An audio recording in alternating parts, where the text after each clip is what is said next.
Hey, this is the Prophet with Nick Black. It's time to chit chat. You know nothing about blockchain. We here to fix that. You want the news on them new stocks? This where you get that. So go and grab you a nice chair. It's time to sit back and talk to Prophet. Hey, hey, you talking to the Prophet? Hey, hey.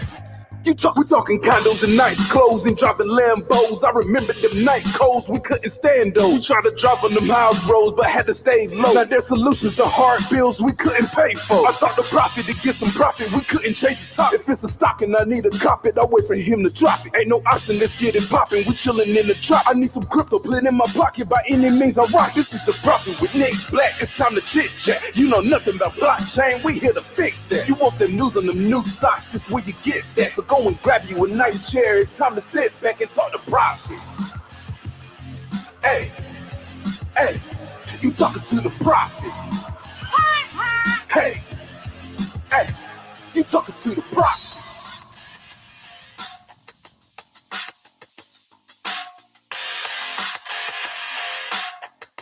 It's all fake news.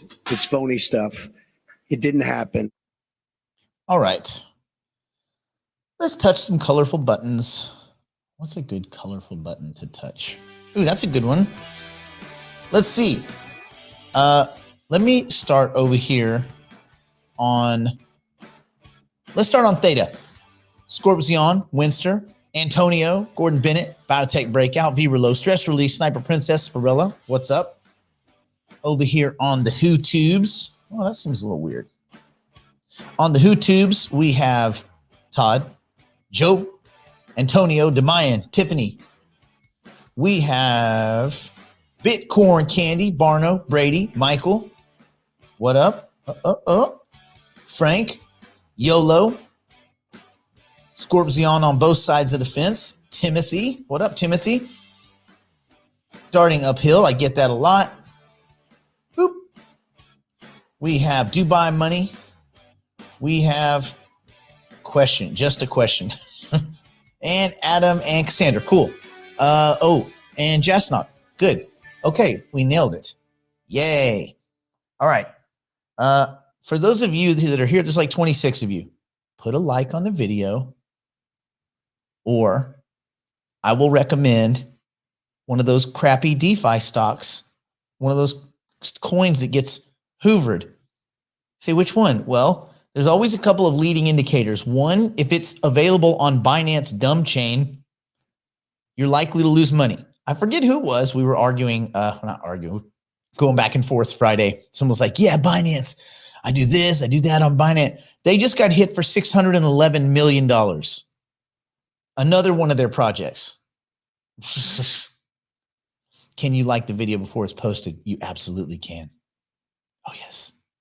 So yeah, we'll talk about that. Of course, another successful Binance project. Woo woo.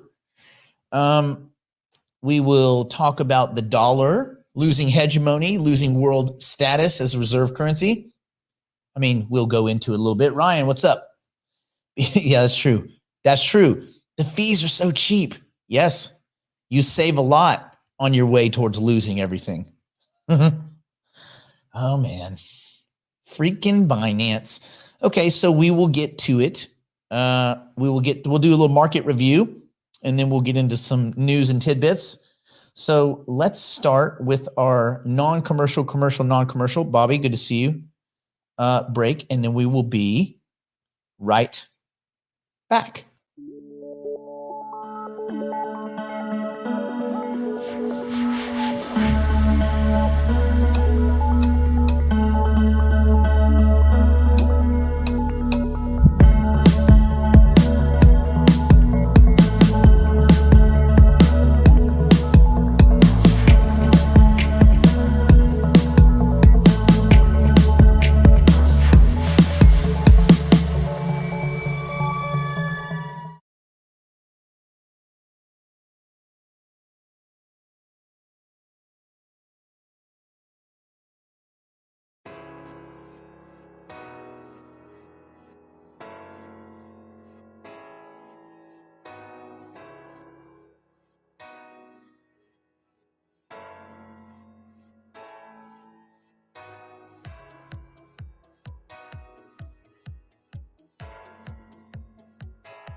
sorry.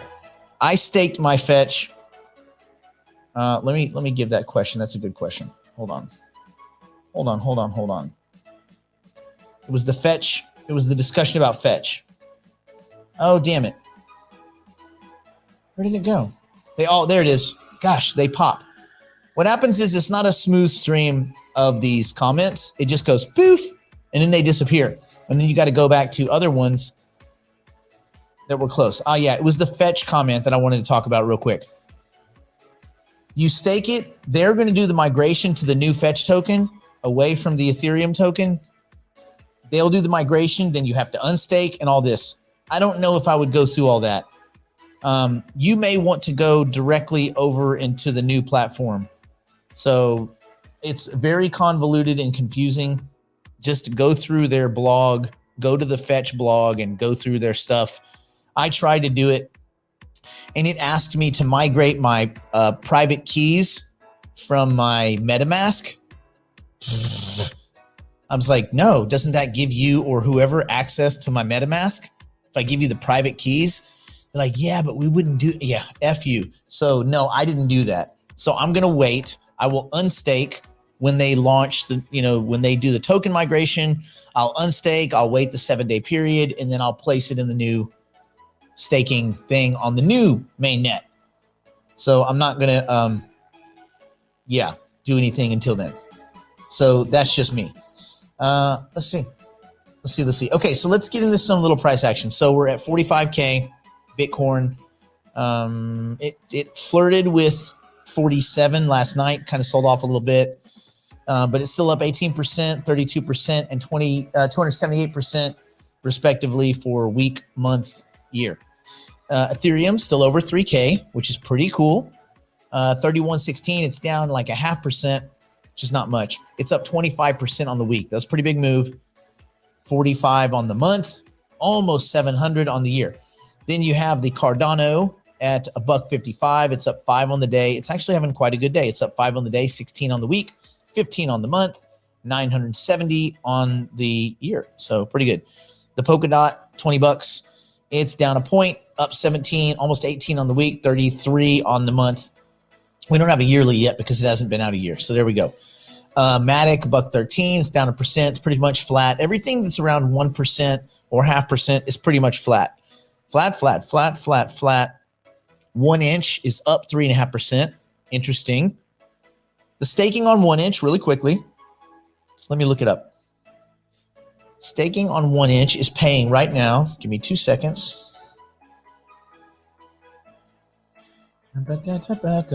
Staking is currently, that's Audius. 1 inch staking is paying 17.36% right now. So that's good. That's pretty good. That's paying pretty high.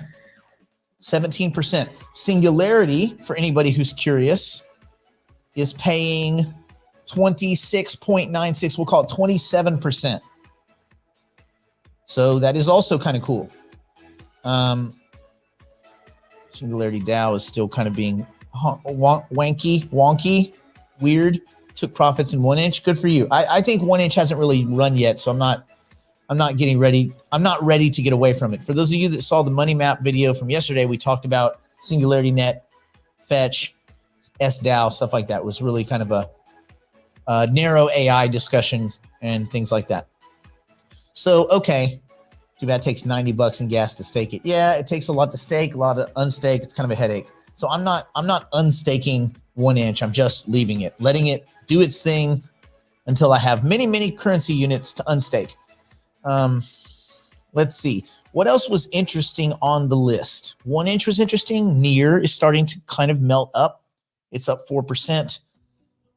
It's, let's see, 4 on the day, 21 on the month. 21 on the week, 28 on the month. Nexo is floating around $2. It's kind of flat. It's around $2. And anytime Bitcoin is down and the other tokens are up, the difference is the real, your real yield, your real return versus the nominal. Flow, $23. It's up almost 4% on the day. Flow keeps melting upwards.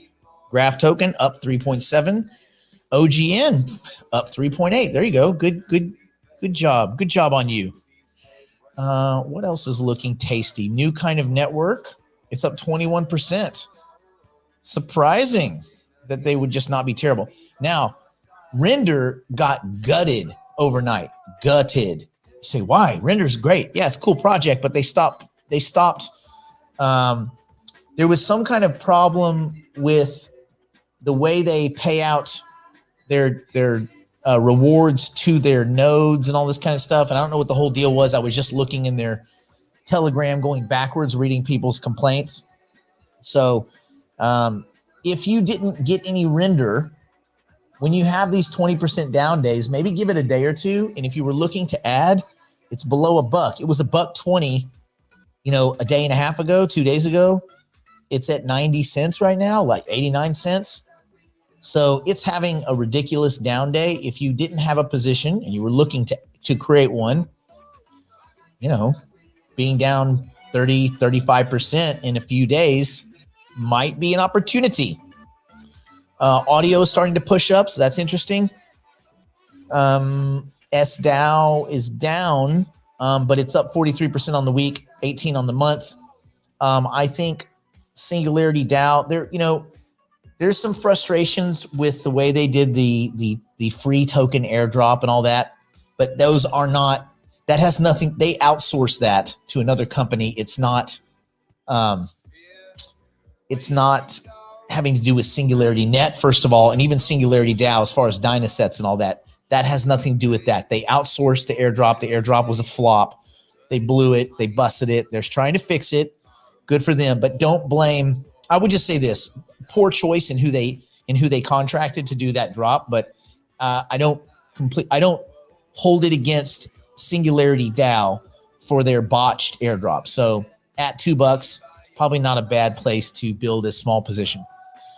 Matrix AI, the scammiest scam in the scam-averse, but it's up 25% on the day. I mean, it pumped before to ridiculous numbers. So if you had been adding around 2 cents, you're close to a double. You've done good. One might look at taking a little profit. If not, this thing's liable to melt up to 10 cents and look a lot like VeChain, which is starting to look a lot more like a lot less. And AGIX, 23 cents. I'm going to continue to build my AGIX position, my fetch position. Matrix AI is not what I would consider an AI play.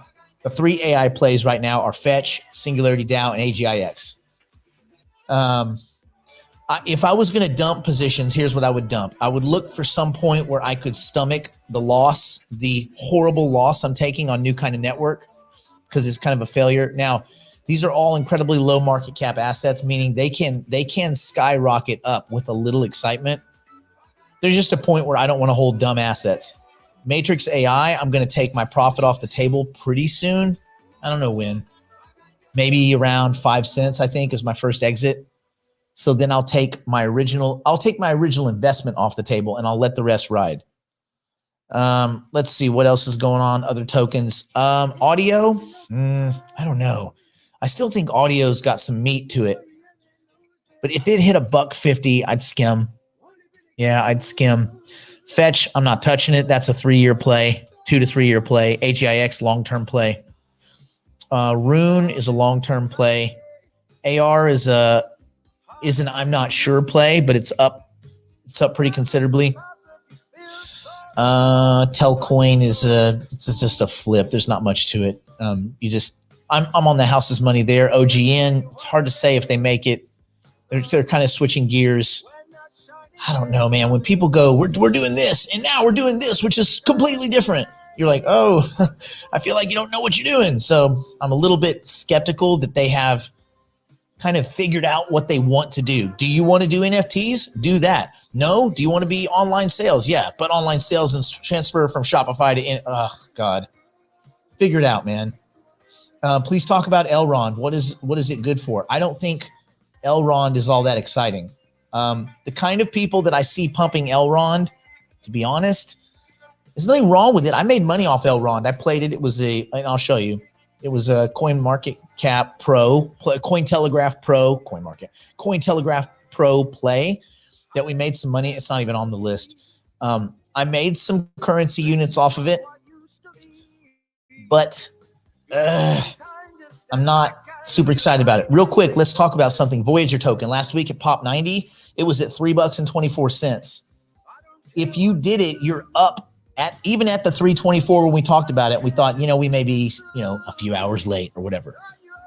So it's still put on 70 cents, which is it's almost 25%. I think it's put on 75 cents.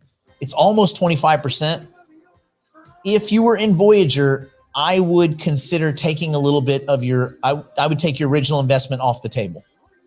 So, and again, this thing might continue to run. It very well could. These exchange tokens and wallet tokens seem to be doing really well right now. That's a whole class in and of itself that I probably should get more exposure to. I'm just so disgusted by Binance that I almost don't want to have. Anyway, it's clouding my judgment. It shouldn't. But so for those of you that did the Voyager play, then you've made money. You've made about 22 to 25%, maybe a little bit more. It's time to take your original investment off the table. Okay. Good. There were really no other big plays. The one thing that I do find interesting is Ravencoin. Oh, Ravencoin, you will not die. That thing's starting to pump pretty seriously, and it pumped before, and that thing racked all the way up to like 20 cents. I think it might do it again. This thing is it has the weirdest legs. It just will not die. So Ravencoin, everyone, take a look at it. I arbitrage traded the S out of it. Now, it was funny because when I was arbitrage trading it, I was going back and forth from Binance to BITTREX, BITTREX to Binance, pew. And I did good. That was how I financed basically all of 2018 was just Ravencoin. And it was fine. I had a Bitcoin. I can tell you this. I don't ever talk about money, but I can tell you this because I lost so much money. I feel like it's fair to say that. Okay. So I'll never dick move you guys, but if I take a big loss and maybe it'll help you not take a loss, we'll talk about it. Let's talk about it. So I was arbitrage trading. You guys know that. Jerry knows because we were always talking about it. And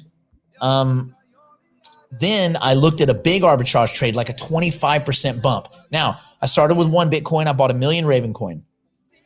And that was when Bitcoin was 14,000. So I got 1 Ravencoin. I got 1 million Ravencoin, 14,000. Used this weird escrow service. It was all done through Discord. It was super sketch. Anyway, got that done. Started arbitrage trading it.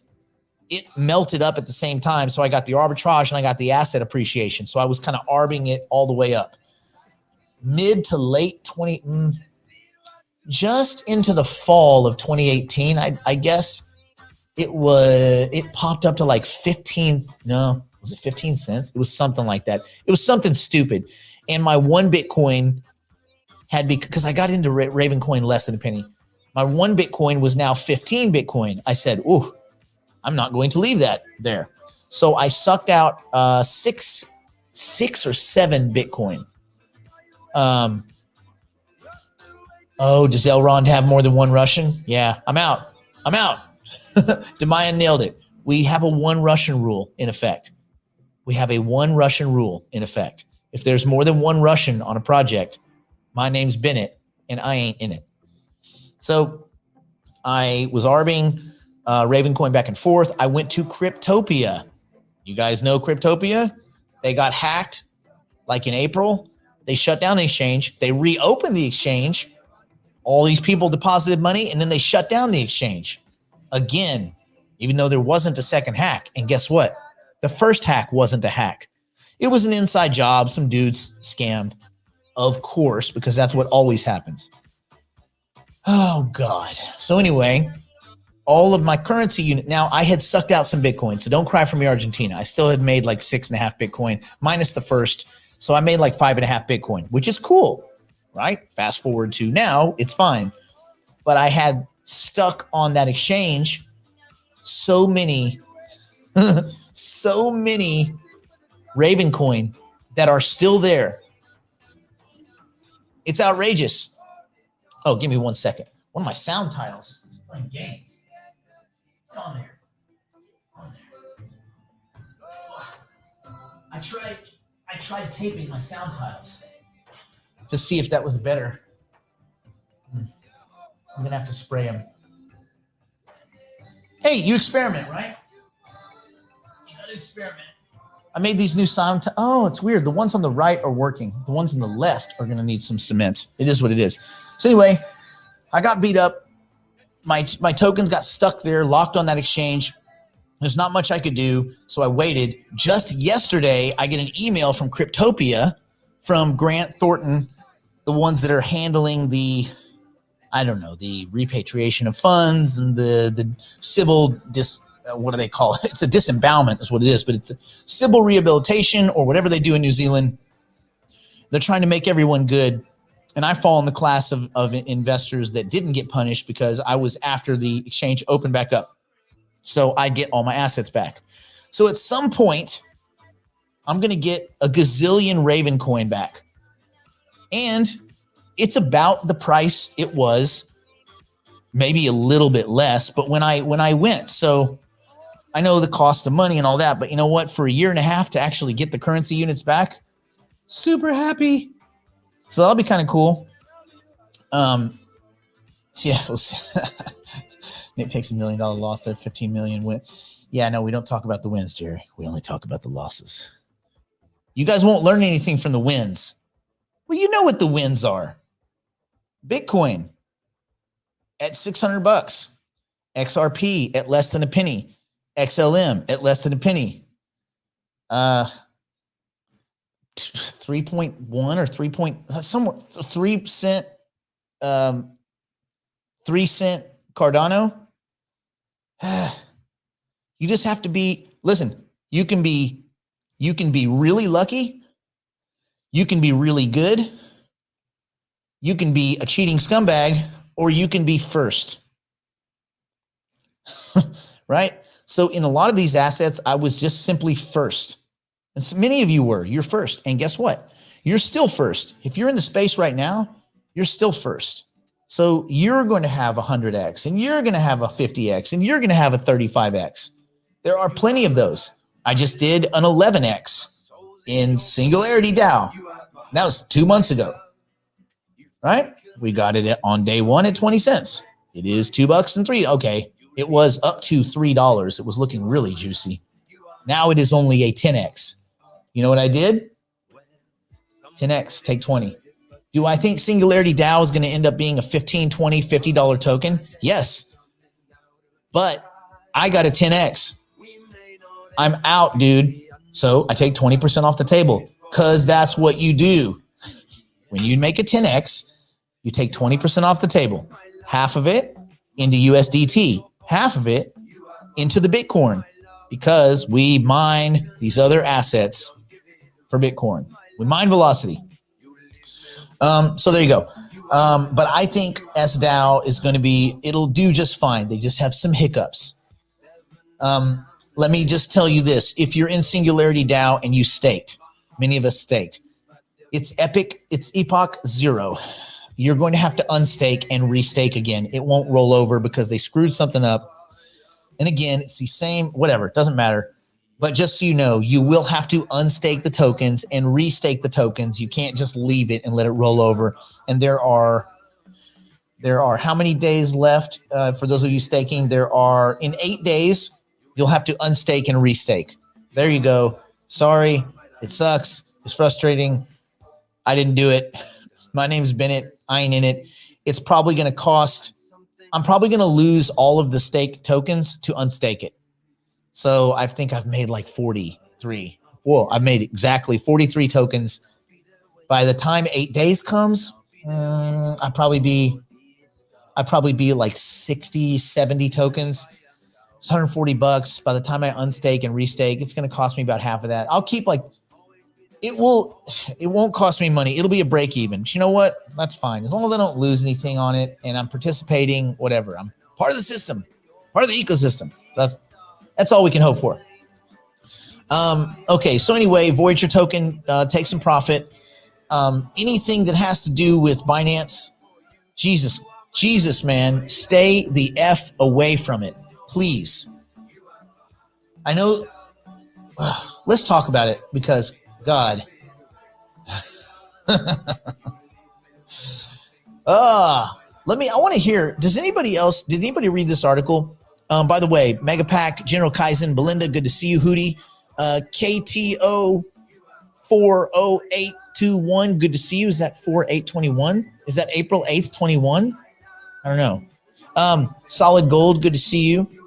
Ocean Dawn, good to see you. And Sippin' a Koi 88, good to see you. Solid Gold. Okay. So hello to everyone. Philippe, what's going on? So hello to everyone over on the Theta. Let us not forget you. You are gone, but not forgotten. Let everybody tell me before I get into this article. Let me take that banner off the screen because I think you guys get it. Here's what I'm going to do. I'm going to get into your brain box to throw us a like. All right. Let me know in the comments. Did you read this article? Just say yes or no. JR, good to see you. Nick, should we pull coins from Binance? Yeah, man. You don't want any exposure to Binance. You guys, come on. Stay away from Binance. I shouldn't have to tell you this. They are dirty. Whenever you log into Binance, this should be the background, right? You should hear this.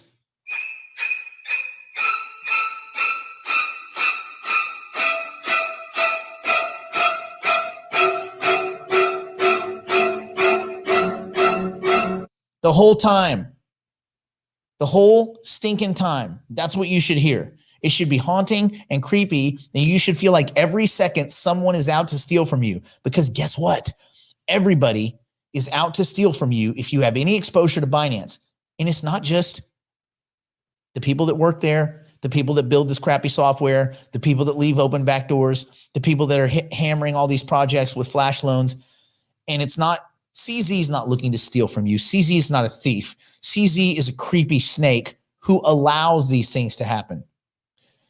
The only thing that Hillary Clinton ever said that I liked is she said, don't keep snakes in your backyard and expect them to only bite the neighbor's kids. CZ keeps snakes. Those snakes are now biting his own children. They're biting his investors. They're biting his people. They're biting his projects. Sleazy CZ has created an environment that everybody goes to pilfer, right? And that sucks. How come you don't hear this crap happening on Near? How come you don't hear this crap happening on Polkadot? Well, to be fair, there's not a lot of Polkadot projects that are out there. You do hear some poly projects that are kind of loosely in trouble, but here's what you see. Every other project on Binance gets punished by flash attacks, by unaudited junior ass code, or by backdoors and rug pulls. A rug pull is basically the developers leave a backdoor and they go in and they pilfer. A flash attack is someone who takes advantage of a low liquidity situation, either directly in a liquidity pool or on an ancillary exchange to reprice one of the two parts of a liquidity pool to go in and pilfer the other part. Okay. It makes sense if you start thinking about it. If two things have to be balanced and I can go crush one of them on another exchange and drop the price, I can then go grab that cheap one for free. If I use that one for collateral, I can pay back my debt in terms of that asset a lot cheaper. Just kind of absorb. So, and this is like every other project on Binance. And there's a million reasons. I'm sure that the people at Binance have tons of good excuses, and they're going to get plenty of chances to explain those excuses to every flipping regulator on the planet. Because at a certain point you say, okay, I get it, man, one or two projects, but Jesus, man, every other project that you guys launch gets pilfered. Come on, CZ. I would love to have CZ. I would love to have Sleazy show up and let us talk to him. Because, man, this dude is sketch. I would gut this dude. He'd never do it. He'd never open himself up to questions. He'd always, I don't understand what you're saying. I've heard him kind of backpedal and flounder around like a little stupid fish on Clubhouse and, boilerplate answers. And anytime anything gets serious, I don't deal with that part of the business. Really? So CZ, what part of the business do you deal with? You just talk to regulators when they indict you? Is that what you do? Is that what CZ does? He's, I don't have anything to do. He literally said, I don't have anything to do with Binance Smart. I have nothing to do with Binance Smart Chain. Oh, really? So who's Binance? That's not CZ. It's not Binance Smart Chain. It's just Smart Chain. It's just SC. I guess I'm confused. What about those hundreds and hundreds of tweets where you were talking about different projects and then every time one would get pilfered, you just erase your tweet? So I don't understand. I guess maybe I'm confused. Maybe it was only a few tweets that you erased. And then when people caught on that you were erasing tweets, you stopped erasing tweets. I don't know, man. You can't unwrite the past. Here's another piece of life advice for anyone. This is directly to CZ. If you're listening, don't tweet, text, or email something that you're not willing to have read back to you by a jury of your peers. Huh? And context, right? So just God, I mean, if the same thing keeps happening over and over and over, and just stay away from it. So I would urge all of you, just get away. Get away from Binance and stay away from FTX, because that guy is a snake too. Fried Chicken Bankman is an absolute snake. This dude is not the genius he purports to be. I know he's the one they haul out in front of CNBC. Billionaire talks about crypto. Billionaire doesn't know dick about crypto. That guy is just wrapping his mind around crypto. What he knows about is marketing. He is like Justin Sun, only the difference is he's not, well, it's interesting. I would trust Bankman Fried Chicken more than I trust Justin Sun. If we're being honest, if I rank them as far as potential criminal, he's right there with CZ. There is something very wrong about Bankman Fried Chicken. There's something very sketchy about FTX. You can say whatever you want. Look at the top 10 exchange. Top 10 exchange. You know who else top 10 exchange? Half the exchanges in the top 10 are super sketchy. You wouldn't put $16 over there and expect to see it tomorrow.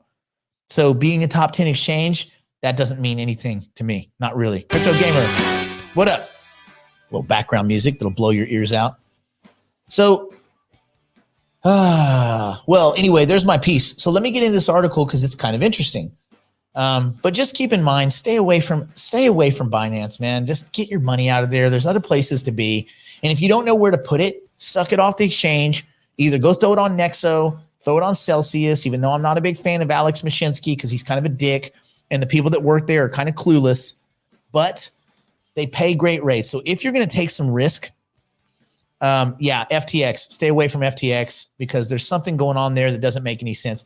If you're taking hundreds of millions of dollars and not pouring it into R&D and instead pouring it into marketing deals, just nothing but marketing deals, then I'm like, I don't know if you really know what you're doing. And I also don't trust that this dude just showed up 3 years ago and suddenly he's worth billions of dollars. And you hear this guy talk on CNBC.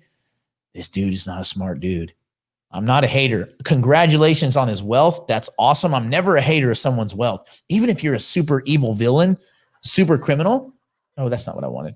Even if you're a super criminal, I'm not mad at you for making currency units. It's not like you're taking money out of my pocket. Yeah, FTX is the MLB guy. It's the Miami sports arena guy. It's the esports, 100 million here, 20 million there, 90 million here. None of it's real. And you look, what are other companies that went out with these big marketing pushes that disappeared as a scam? Remember Insight? Insight, the mail thing, got the company for mail thing, enhancement thing. That was all a scam. They just went out and did tons of marketing, zero product. We've heard of Tesla. What about Nikola? Marketing, marketing, marketing, marketing, marketing. How many cars? How many factories? How many anythings? Goose eggs. Everyone could do it. You just put your hands like this. Now you are the number of cars that Nikola produced. Goose eggs. So when people do nothing but marketing and then show up on CNBC 45 times, super red flag. At least with CZ, you know what you're getting. You put your money on there, it's gone. You're going to get 90% return on investment, and it's gone.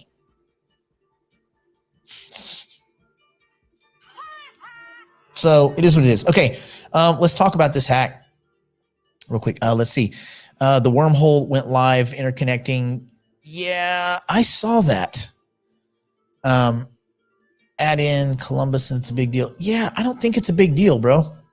I don't think it is a big deal. The wormhole went live, and not too many people care.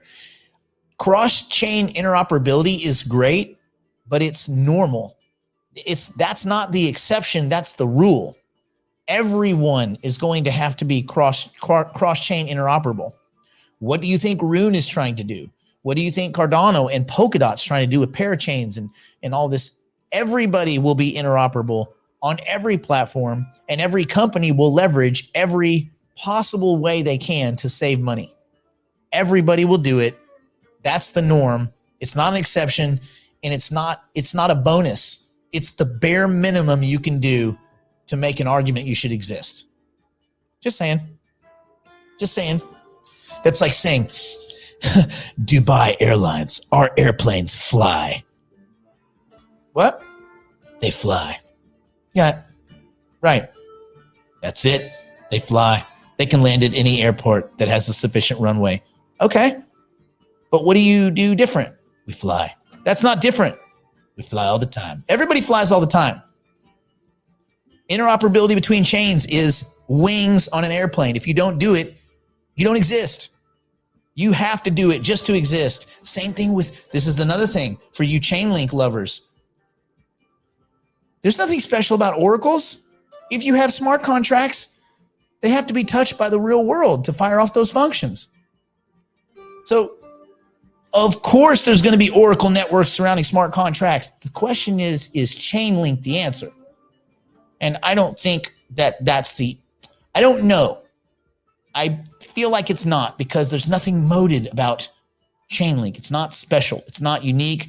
And the developers are sketch. And now they're pivoting and pivoting and pivoting. You see that kind of pivot behavior you get. Anyway, let's talk about this hack. Over 600 million is confirmed. It's 611 million right now, by the way. 611 million is confirmed to have been taken, but the full extent of damage is still unknown. Cross-chain Poly network has informed users of an exploit. 600 million is a lot. That's not like the 20. This is even, you know what? Even CZ probably went, wow, that's a lot. Normally the Binance projects that are getting beat up are like 20 million, 12 million, 9 million, like small amounts. And I just started giggling to myself when this all kind of meted out. So let's see. Cross-chain Poly network has informed users of an exploit resulting in over 611 million worth of assets being taken by hackers. They always throw this out there. It's always hackers. But you have to dig into these to kind of find out if it's really hackers. And also, real quick, Crypto Gamer, 19% APY on stablecoin. I want you to think about that. I just want you to say that to yourself. Let me Q&A real quick. Everybody in the comment section. Does 19% in a stable coin, does that seem tenable to anyone? Does anybody who's right-minded, who's not high right now, like my grandmother, she would answer this differently, but does anybody think that 19% on a stable coin is sustainable for more than about 14 seconds? Come on, peeps. We're better than this. We're better than this. We are better than this. All right.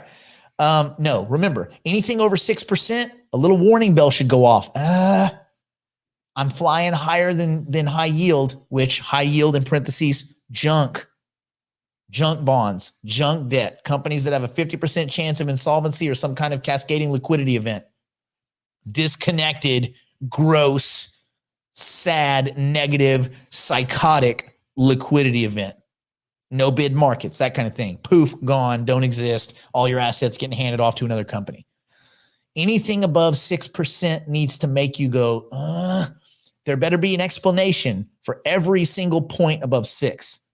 A very good explanation that makes you go, whoa, yes, world changer and sustainable, right? It can't just be some teaser rate.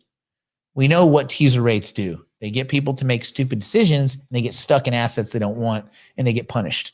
And then they domestic abuse and everything else. Okay. The biggest hack in crypto history.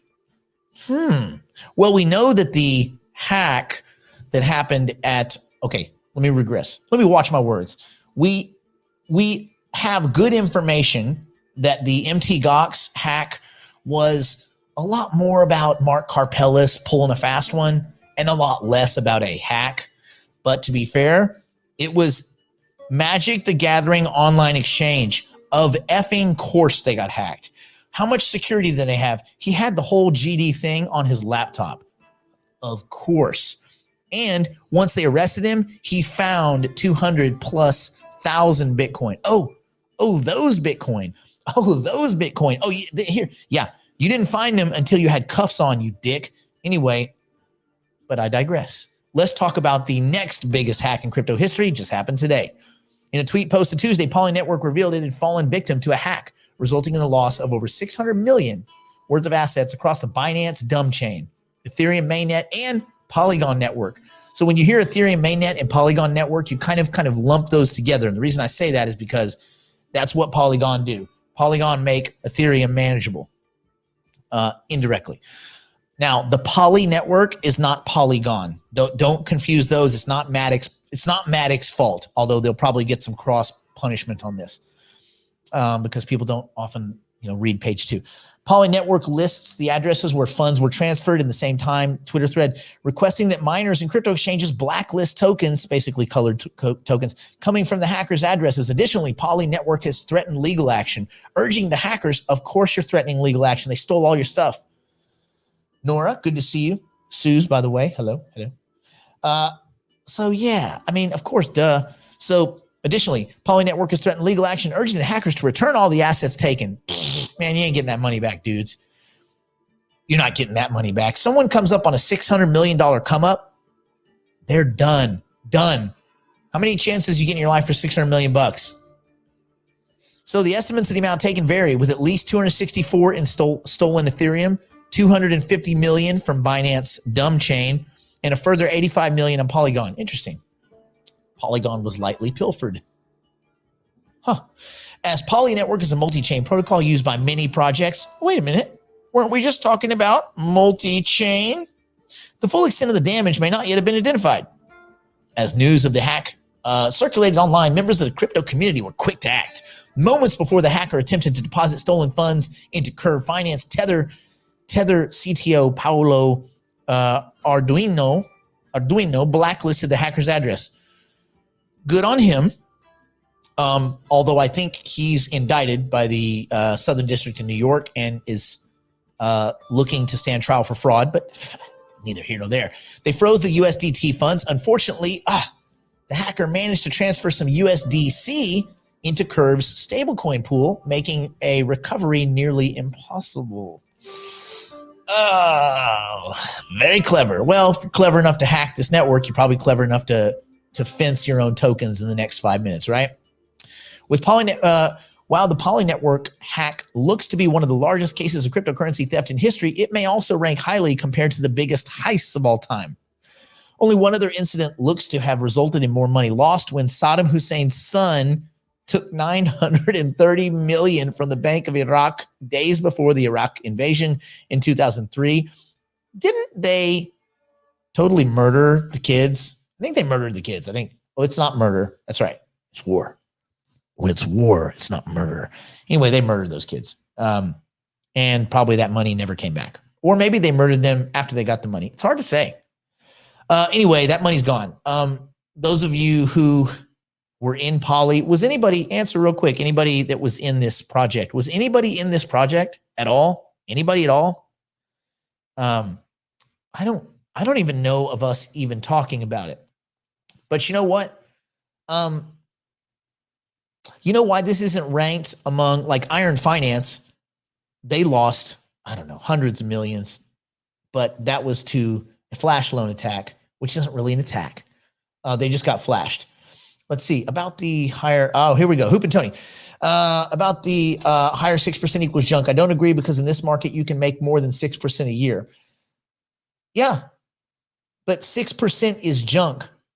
So you can't not agree about that, because that is the world. The world agrees that 6% plus is junk status for debt.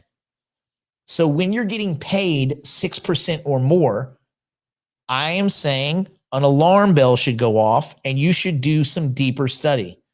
Because you can get paid more doesn't mean it's right without explanation. So every point beyond 3%, you should ask yourself, where is it coming from? How is it sustainable? And why are bigger market makers not coming in, and bigger traders, to arbitrage away that opportunity? That's all I'm saying. If the whole world agrees that 6 is junk, and that's the high end of junk, that's like Leon Black, like, level of junk, right? So if the whole world agrees what junk pays, what high yield pays, I'm asking you to have a little alarm bell and say, whoa, whoa, whoa, whoa, whoa, whoa. Why and how do they pay this? So you can argue that you don't think there's any risk. That's certainly an argument. You can argue that you don't agree with the rest of the planet. You could argue that. You don't have to agree with the whole earth of finance. But I think one of the problems in the crypto space is that we tend to not agree with the whole earth of finance. You can disagree about the implementation. You can disagree about various frictions in the markets. You can disagree about the way that consensus is determined in the traditional equity space. You can think, we can have all of these different opinions about how well or unwell the legacy financial system is. What we can't disagree on, because it's not an opinion, is the size. We don't have a difference of opinion. Those are facts. The world, the legacy financial system, and most of the players in it agree, through various forms of arbitrage and trade and consensus, that 6% is the cap on junk. That's what people are willing to buy, sell, lend, and trade for in and around the junk market. Less than triple B. That is the whole planet human.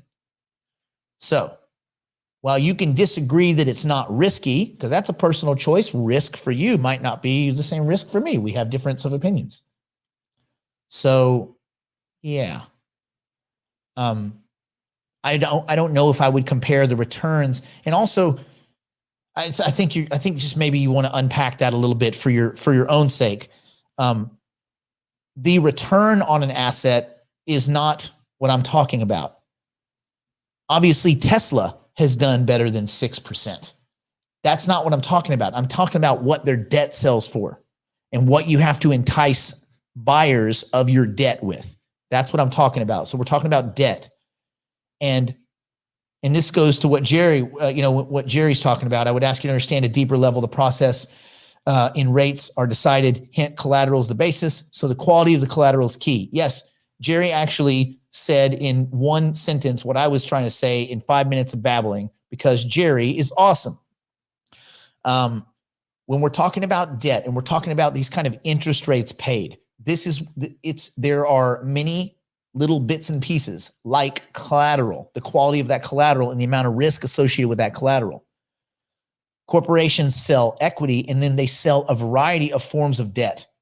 Governments sell debt, which is a pull forward from the future taxable monies and things like that, assuming that the economy will expand at an unabated rate into perpetuity. But when you're buying corporate debt, when companies that are rated below triple B, which is investment grade, meaning that if you're below triple B, you're so dangerous, you're so toxic that you can't even be owned by pension funds, universities, things like that, because they can't own anything below investment grade.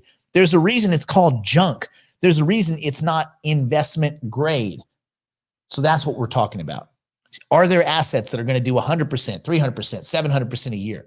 Obviously, there are tons of them. That's why we're in the crypto space. That's not what I'm talking about.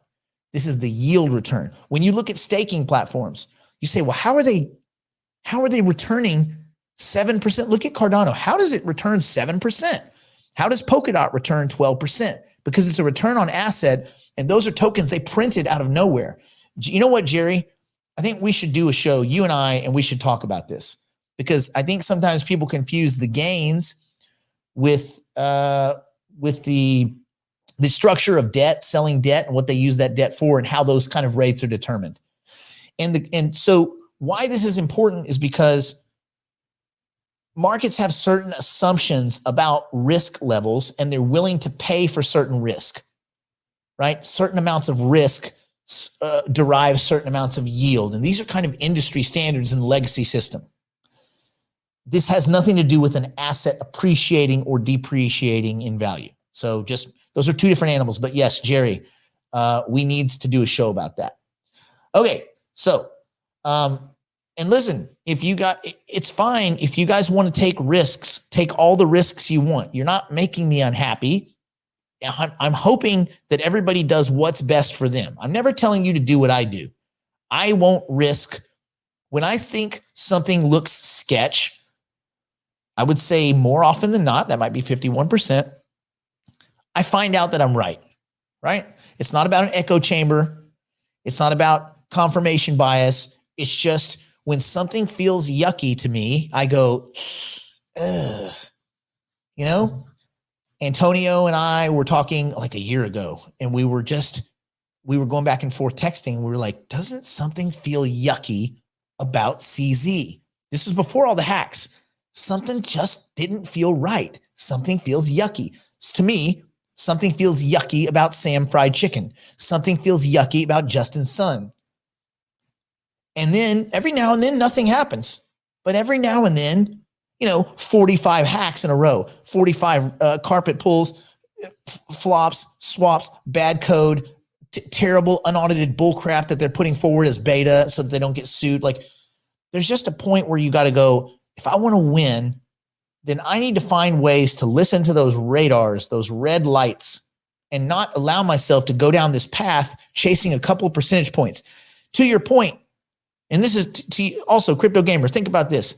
If there's an asset that's doing 200% a year, then why on earth would you risk it for another 19%?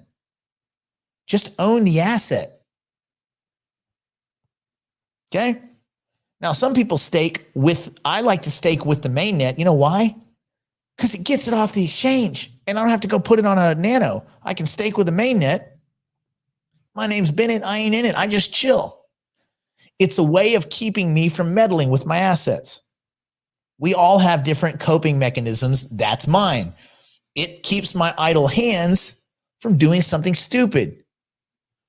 And I use a lot of very basic industry, legacy financial, structural basics to kind of create a foundation for the ways that I invest.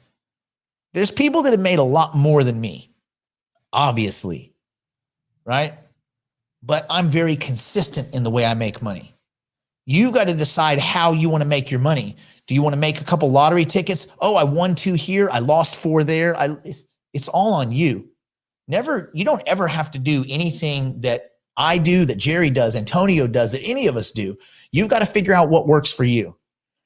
But I would urge you to look at what the legacy system, because why? They've had a lot of at-bats. And yes, there's a lot wrong with the legacy financial system, but they've had a lot of at-bats. They've learned some incredibly valuable lessons. And as much, okay, Berkshire Hathaway, those guys are old hacks. They're like 900,000 years old. They're like older than Methuselah. They don't know dick. They don't believe in technology. Yeah. And yet Berkshire Hathaway still performing, knocking out home runs out of the park every other minute. They still perform. They read the paper version of the Wall Street Journal. They don't even turn on a computer, and yet they still perform. Why? Because they have gotten really good at value investing, better than just about anybody. And they're willing to miss some of these home runs because they know what they do and they're very clear about it. And they stick to what they know, and they have shrouded themselves in institutional basics, in foundational quality value plays. And that's what they do because they know it. They miss Bitcoin. So what? Oh, they're so stupid. They're not stupid. They do what they do. And so you've got to figure out what works for you. But what you can't do is take these risks and go around big dicking it. And then when you get punished, you don't get to complain because you gave up that right when you big dicked it. If you want to go and, oh, these projects are great, it's a risk, it's a da-da-da-da, that's fine. But you don't get to say a word when they get sucked dry. If you lost money on Poly and you know it's on Binance Chain and you know that every other project on Binance Chain gets crushed, sorry, you're an idiot. Not a dummy, right? A dummy doesn't know any better. Dummy doesn't have a choice. An idiot just simply refuses to look at the information. You can have really well-intentioned or really high IQ idiots. They just choose not to look at all the information, or they cherry pick the information that they like. So be careful. Let's see, just got the update that the infrastructure bill got passed. Nope. It got passed through the Senate, and there's a whole bunch of people that are going to go after it. It's only part of the way there. And this old 87-year-old hack from Alabama got exposed because he said, so everybody had agreed, Republicans and Democrats had agreed to post an amendment to it, which would have reduced the crypto market's kind of weird exposure because no one knows. First of all, American citizens are not screwed. This law to raise money through the infrastructure bill is so nebulous that no one even knows how to use it. Two, it doesn't go into effect until 2023. We're in 2021. Let's worry about 2023 when we get there. Right now, people are going to go and they're going to talk to their congressman, and they're going to talk, and this will probably not eventually make its way through. And even if it does, so what? Right? Does it really matter? Not really. Is it more work for you? No. Doesn't change what you do. You're just going to have to keep track of your stuff, and you're going to have to pay when you have a tax burden. Guess what? Of course, you're going to have to pay when you have a tax burden. You have a tax burden, bro. You want to drive on nice roads, have your EMTs and your fire trucks and your police show up on time? Yeah, pay your taxes, man. It's okay. It's not going to kill you. So this thing is, I know it sucks. It's going to create a weird burden on miners. It's going to create a weird burden on stake pool operators and stuff like that. I get it. It sucks. But you know what? This is an industry that moves so fast. The workarounds are already being worked on. Don't stress about it. Worst case scenario, sell out on the eve of the bill of it going into effect in 2023. You still got 18 months to kick butt. You know what you can do in 18 months in crypto? You can create generational wealth. Don't stress. Don't stress. The fight is still happening. And don't just buy into the bumper stickers. It's easy to read a headline and assume too much. Let's not do that. Okay, I was going to go into this whole thing. I read a really good article. It's the end of exorbitant privilege, inflation, the global dollar, and what comes next. But I think we should push this. Until Thursday. And I say that because it's worth its own complete discussion. And let me just say this real quick to all of you. I don't want anybody to just agree with me. And Jerry's probably going to say the same. Antonio would probably say the same. I don't want anybody to go, oh, yeah, that's a good idea. No, man. I don't want anybody to just agree with me. I want you guys to go, oh, that's interesting. Maybe I hadn't thought about that, and go on your own journey. You guys got to go on your own journey. You have to discover this stuff for yourself. If you're one of my clients, okay, do what I tell you to. But anybody other than that, go on your own journey. Listen, half the stuff I say probably not going to resonate with you. Cool. But I won't, I'm not going to, I don't want you to do what I do. I don't even want you to, if I say, I like this asset, I hate that one. Doesn't mean go sell Chainlink, even though I think you should. It doesn't mean go buy Singularity Net and Fetch, even though I think you should. You do you. And then, but have a way to explain it to yourself so that later on, when all this stuff happens, you have to create a system of decision-making. Mine is based on game theory, basic economics, with an understanding of what Keynesians do and the reality that it's not right, with an understanding of what MMTers do, with reality that's not right, with the understand that this kind of slow, degrading march towards socialism, this entitlement where everybody thinks they deserve, and no one wants to do any work because how dare they? And you can never guess anyone's pronouns. It doesn't matter if I like that or don't like it. That's the social narrative. It is what it is. And you can get mad and sit on your hands, or you can wait for the market to become rational, and it may never become rational. This just could be the new normal. Irrational meme coins, stonks, pumpy BS with no value, companies going bankrupt that get bid up because idiots come into the market because the IQ is about four. And a bunch of people have money they shouldn't have. Well, guess what? That's MMT. That's the new reality. There's a bunch of dumbasses in the market. So, are you smarter than the dumbasses at the campfire? Are you smarter than the slowest fat kid there? There's a lot of fat kids at the campfire right now. It's very easy to be a little bit better than the idiots. And that's all you have to be. And you can make stupid currency units. And all you're trying to do is just do better than inflation. If that's all you do, if you just beat inflation, don't come to the crypto space to get rich. You might get rich. Just beat inflation, right? Yeah, that's it. And we'll end the show today with that because that's a good kind of final statement. I'm just planting little seeds, and it's up to you guys to water them and pull up the weeds and leave. Just do what's best for you. But try to be somewhat of a game theorist, somewhat of a critical thinker. And just think, if I'm in this weird market and these are the forces at play, and this is the way things are, what is the best way I can set myself up for success? And one of the ways is to look at your cognitive bias and make sure that you don't have certain attitudes that simply support your investments, and which is the reverse of the way it should be. You should be looking for reasons why you're wrong. You should always be looking for reasons why you were wrong. I have a handful of assets that I was dead wrong about. And I say, why? Why was I so wrong about those? Now, I have tiny little positions on those assets because who knows? I have position limits. I have a variety of things that I do. Maybe you do, maybe you don't. It's a different discussion. But you've got to come up with a system that works for you, but it's got to be based on something, some fundamental principle. I only buy Christian stocks. That's fine. If that's your thing, whatever. But you have to have a system. If you don't have a system, you have nothing to fix when it explodes or implodes on you, or there's some cascading unwind or some leverage event, or the whole market's panicking. The last 2 months, a lot of people got over their skis, over leveraged, and got liquidated, and they are out of crypto.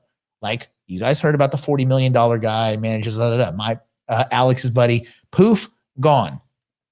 Why? Because Bitcoin's going to 100K. Yeah. Hey, guess what, bro? Bitcoin is going to 100K, but it's not a straight effing line. Nothing is so simple. There is no easy button in investing in a brand new nascent market with sketchy exchanges, illiquid at the best of times, with super sketchy individuals that run them, with zero regulation, zero real monitoring, and price discovery is questionable at best. That is the market you are in. You need to be honest with yourself about what you're doing. Don't add risk to risk to risk. And guess what? Stupidity is another level of risk. An inability to express your trade ideas is another level of risk. A misunderstanding or a complete failure to understand traditional fundamental legacy markets, debt markets, collateral, treasury, repo, Fed funds. That is a huge risk. I do not like Raoul Pal as a person, but I respect that dude because that dude understands better than most the basic fundamental parts the gears that turn the economy. And if you understand the gears, if you understand how a watch works, and you're going up against somebody who just looks at their watch like it's time to eat, bro, that's not a competition. And that's all you have to do is just be better than just be a little bit better than your peers. And your peers right now are a bunch of dummies, not just idiots, not just people that don't want to look at the information, dummies, people that don't have the cognitive capacity to absorb this stuff. You can win so big if you'll get out of your own goddamn way. It takes a lot. It's tough. You have to unpack some of your old belief systems. You have to be willing to really rewire your thinking pretty quickly because things change. But if you're willing to do this, the editing, the self-editing, the rewiring, you can win stupid big. Or you can watch everybody else win stupid big, like grandma. All right, stay out of trouble. Stay in school. Don't do anything my poor, insolvent, drunk, strung out on meth grandmother wouldn't do, which doesn't leave that much. I'll talk to you later. Stay out of trouble. Bye.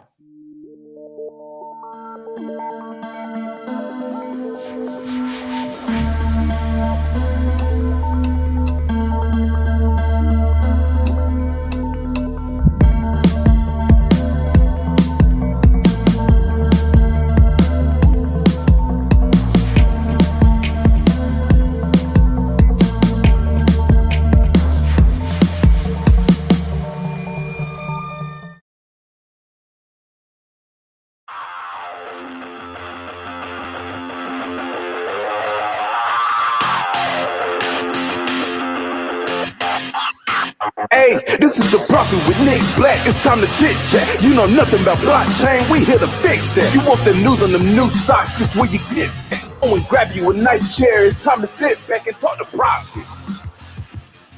Hey, you talking to the Prophet? Hey. We talking condos and nice clothes and dropping Lambos. I remember them night codes, we couldn't stand those. We tried to drive on them house roads, but had to stay low. Now there's solutions to hard bills we couldn't pay for. I talked to Prophet to get some profit, we couldn't change the top. If it's a stock and I need to cop it, I wait for him to drop it. Ain't no option, let's get it popping. We chilling in the drop. I need some crypto, put it in my pocket. By any means I rock. This is the Prophet with Nick Black. It's time to chit chat. You know nothing about blockchain, we here to fix that. You want the news on them new stocks, this where you get that. So go and grab you a nice chair. It's time to sit back and talk to Prophet. Hey, you talking to the Prophet. Hey, you talking to the Prophet. It's all fake news. It's phony stuff. It didn't happen.